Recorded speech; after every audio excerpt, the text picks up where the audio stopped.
Good evening students, welcome back to my channel. तो हम पढ़ रहे थे ट्रिगोनोमेट्रिक फंक्शन, जो हम क्लास में किए हुए थे कि domain range and graph of जो साइन एक्स। अभी हम बाकी जो ट्रिगोनोमेट्रिक रेशियोज हैं ट्रिगोनोमेट्रिक फंक्शन से, उसके हम डोमेन रेंज एंड जो आप ग्राफ वो करेंगे। देखिए, आज हम करेंगे domain range and graph of cos x। आज हम करेंगे domain range and graph of cos x। देखिए, हमारे यहाँ पे जो हम cos x पढ़ेंगे तो हम जानते हैं कि cos x का जो डोमेन है वो होल जो हमारा रियल नंबर सेट है। तो डोमेन ऑफ cos x ये हमने पहले भी पढ़ा हुआ है। Domain of cos x is real number set R and इसका रेंज क्या है बताइए। देखिए, हम अगर cos x के वैल्यू को हम स्टडी करेंगे, तो देखेंगे cos x का वैल्यू जो है मिनिमम -1 होता है और मैक्सिमम +1 होता है। तो इसका रेंज क्या होगा? इसका रेंज होगा जो मिनिमम है -1 और मैक्सिमम जो है 1। सो -1 1 क्लोज इंटरवल जो इसका रेंज हुआ। तो इसका ग्राफ क्या होगा? चलिए देखते हैं इसका ग्राफ क्या होता है। सपोज ये जो है ये आपका हो गया y एक्सिस, ये आपका हो गया x एक्सिस, ये हो गया y एक्सिस, ये हो गया x एक्सिस। यहाँ पे y o y dash x o x dash, ये हो गया हमारा जो x एक्सिस और y एक्सिस। तो इसका रेंज क्या है? -1 से 1। तो क्या करेंगे, यहाँ एक हम x एक्सिस के पैरेलल एक लाइन ड्रॉ करते हैं जो कि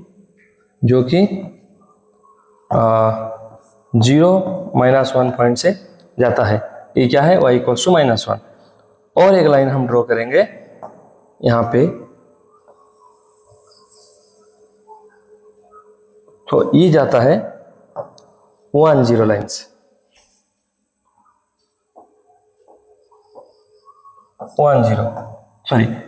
0 1, ये 0 1 लाइन से आता है। तो ये है y = -1 लाइन और ये होता है y = 1 लाइन। तो हमारे पास जो फंक्शन है वो क्या है? y = cos x। चलिए पॉइंट मार्क करते हैं x एक्सिस में। ये हो गया 0, ये हो गया हमारा जो है, ये हो गया हमारा π/2, ये यहाँ पे आता है पाई, ये हो गया 3π/2 और ये हो गया हमारा 2π। फिर इधर ये हो गया -π/2, ये होता है -π, ये होता है -3π/2 और ये होता है -2π। तो हमें वैल्यूज पता है। क्या पता है? वैल्यूज पता है। किसका वैल्यूज पता है? चलिए, cos 0 इसका वैल्यू क्या होता है? 1। cos π/2 का वैल्यू क्या होता है? 0। cos π का वैल्यू क्या होता है? -1। cos 3π/2 का वैल्यू क्या होता है? 0 और cos 2π का वैल्यू क्या होता है? 1। ये हमें पता है। फिर cos -π/2 equals to cos π/2 equals to 0। cos -π equals to cos π equals to -1। cos -3π/2 equals to cos 3π/2 equals to 0।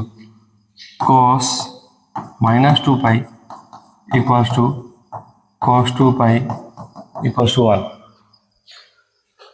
ये जो हमें वैल्यूज पता है, तो हम क्या करते हैं, चलिए यहाँ पे ग्राफ में चलते हैं।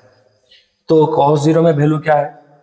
cos 0 में वैल्यू है 1, cos π/2 वैल्यू है 0, cos π में -1, cos 3π/2 में 0 एंड cos 2π में 1। यहाँ पे ये सब कैसे हुआ पता है ना, हम पढ़े थे कि cos of minus x equals to cos x. अगर एंगल नेगेटिव हुआ तो cos के ऊपर कोई फर्क नहीं पड़ता, ये हम पढ़ चुके हैं। तो cos of minus x one cos x होता है। तो चलिए अगर हम ग्राफ ड्रॉ करते हैं, यहाँ पे cos 0 में 1, cos 0 में 1, cos पाई बाई 2 में 0, cos पाई में -1, cos 3 पाई बाई 2 में 0 और cos 2 पाई में 1। सिमिलरली यहाँ पे देखिए cos माइनस पाई बाई 2 में 0, cos माइनस पाई में -1, cos माइनस 3 पाई बाई 2 में 0 एंड cos माइनस 2 पाई में 1। तो अगर हम इसको ड्रॉ करें तो एक ग्राफ होगा ऐसे,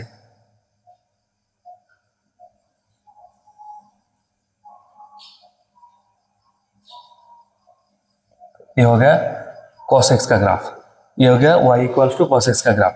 किसका graph? y equals to cos x का ग्राफ।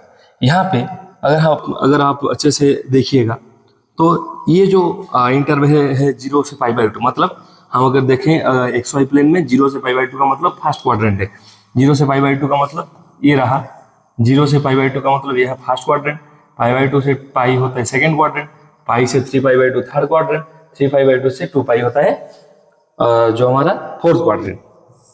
तो अगर हम गौर से देखेंगे तो अगर ये जो फर्स्ट क्वाड्रेंट है 0 से पाई बाई 2, वहाँ पे cos x का वैल्यू डिक्रीज कर रहा है, क्योंकि cos 0 में 1 है, cos पाई बाई 2 में 0 है। इसीलिए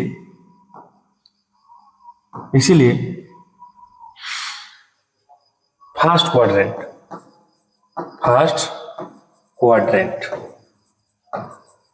क्या होता है? 0 less than x less than pi by 2। इसके बीच में cos क्या होता है? cos x decreases from 1 to 0। ये हो गया हमारा। अभी देखिए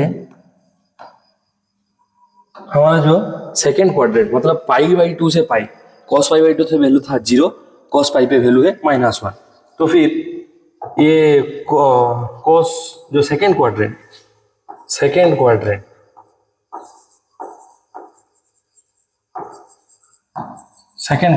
क्या होता है? पाई बाई 2 से लेकर जो पाई तक होता है। यहाँ पे cos x decreases from 0 to -1। इसके बाद ये जो थर्ड क्वाड्रेंट है, मतलब पाई से लेकर 3 पाई बाई 2 तक, ध्यान से देखिए cos का वैल्यू -1 से 0 पे इंक्रीज कर रहा है, और फोर्थ क्वाड्रेंट 3 पाई बाई 2 से 2 पाई तक cos का वैल्यू 0 से 1 तक इंक्रीज कर रहा है। तो फर्स्ट जो दो इन क्वाड्रेंट है, उन दोनों क्वाड्रेंट में cos डिक्रीज कर रहा है, और थर्ड क्वाड्रेंट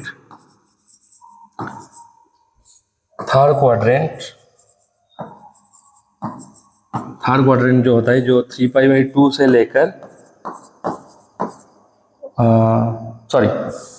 पाई से लेकर 3 पाई बाई 2 तक है, वहां पे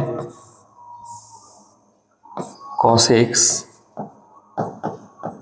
increases from -1 to 0। और फोर्थ क्वाड्रेंट